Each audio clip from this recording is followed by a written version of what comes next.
Conmigo aquí en el estudio, como cada jueves, mi tocayo Rodrigo Pérez Alonso, columnista en la sección de dinero del periódico Excelsior, publicamos el mismo día, así que lo invito a que lo lea, ahora escribió de la OCDE, y también socio de Teconomics.mx. ¿Cómo estás, tocayo? Muy bien, Bienvenido. muchas gracias, qué gusto estar contigo otra vez. Oye, pues tocayo. muchos temas, uno internacional y otro también, pero más bien y otro no tan internacional que tiene que ver con Gabriel Contreras, el presidente del Instituto Federal de Telecomunicaciones. La próxima semana lo podrían reelegir o no, porque además, como es un proceso que ocurre en el Senado, es complicado, sobre todo como estamos viendo el panorama. Claro, para refrescar la memoria de la audiencia, pues el Instituto Federal de Telecomunicaciones es el órgano regulador del Estado que regula justamente las telecomunicaciones y la radiodifusión, es decir, radio y televisión, por no irnos muy lejos.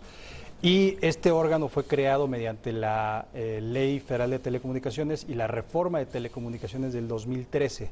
Antes de eso existía otro órgano que se llamaba la Comisión Federal de Telecomunicaciones. Nada más cambió la nomenclatura un poco, pero lo que sí es muy importante es que cambió la forma tanto de regular, valga la redundancia, a los regulados, como la organización interna de este instituto. Y además, antes dependía de la SCT, de la Secretaría de Comunicaciones y Transportes, ahora ya no. Es un órgano autónomo, antes era un órgano desconcentrado, descentralizado de la SCT, de la SCT. Y lo importante de todo esto es que siempre los órganos reguladores en cualquier parte del mundo forman parte de alguna forma u otra de política regulatoria, es decir, no solamente arrastran el lápiz y son, digamos que, reguladores de escritorio, sino que también a veces se vuelven instrumentos de la política o de las prioridades políticas que existen en el momento. Sujetos a inmensidades de presiones, exactamente, ¿no? Porque la cantidad de intereses que convergen en el sector de las telecomunicaciones así es muy importante en el mundo y en México. Y sobre todo por tú bien lo dijiste, las presiones que existen y las regulaciones que están ahorita pues en estos agentes económicos preponderantes, es decir, las empresas que fueron declaradas dominantes en los mercados respectivos, en telecomunicaciones y en televisión. Y lo interesante de todo esto es que como parte de esa pues evolución política y de esa lucha política para ver quién va a tener el mando de este instituto, pues Gabriel Contreras acaba su periodo el 11 de septiembre y al día siguiente, si no es ratificado por el Senado y por las comisiones, bueno, por el proceso legislativo, entonces entraría Adriana Labardini, que es también pues una prestigiada comisionada del instituto, pero además es la decano, por así decirlo, de los comisionados, es decir, la que lleva más tiempo y además la que acabaría su periodo con más premura, por así decirlo, ¿no? Y esto quiere decir que es, digamos, mientras escogen a un nuevo presidente del Instituto Federal de Telecomunicaciones. Pues mira, al final lo que pasó fue las elecciones de los comisionados presidentes duran 3 años.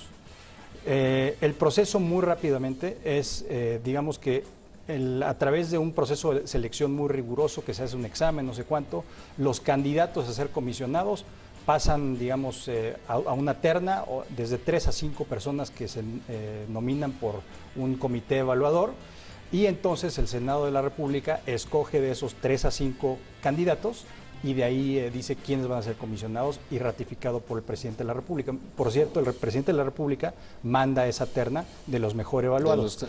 Y de ahí, en el caso del comisionado presidente o presidenta, lo escoge el propio Senado y dice, pues va a ser Gabriel Contreras. Ahora, ¿qué tanto pesa el comisionado presidente, considerando que se trata de un órgano colegiado? Es decir, a veces ponemos mucho énfasis en el presidente, pero pues al final las decisiones son colegiadas entre todos los comisionados.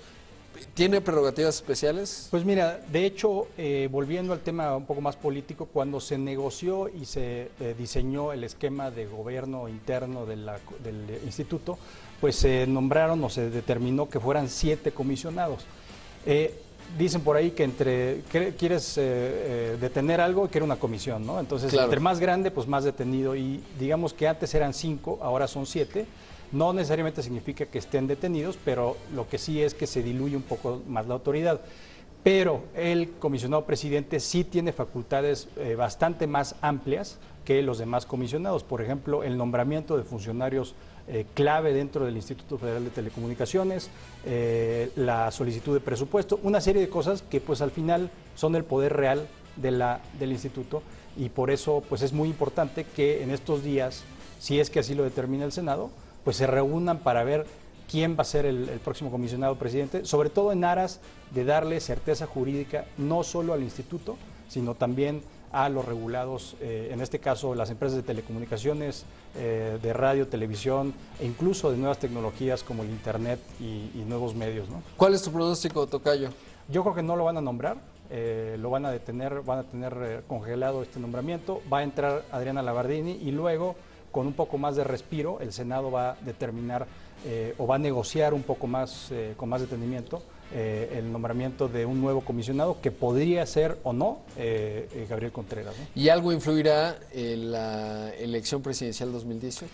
¿no? Ese es otro tema que va a complicar la situación. Por supuesto que los medios pues tienen mucha influencia en este tipo de temas como las elecciones, y entonces pues también ahí va a ser un tema de poder político, ¿no? Va a ser muy interesante. Va a ser muy Tocayo, interesante. se nos acabó el tiempo, pero te agradezco mucho que haya estado. Ya platicaremos de Intel, ¿Cómo no? porque hubo una determinación importante en términos de retractar la Comisión Europea una multa que le habían puesto a esta fabricante de microprocesadores, que también es muy interesante desde el punto de vista regulatorio y tecnológico. Así Muchas es, gracias. ¿cómo no?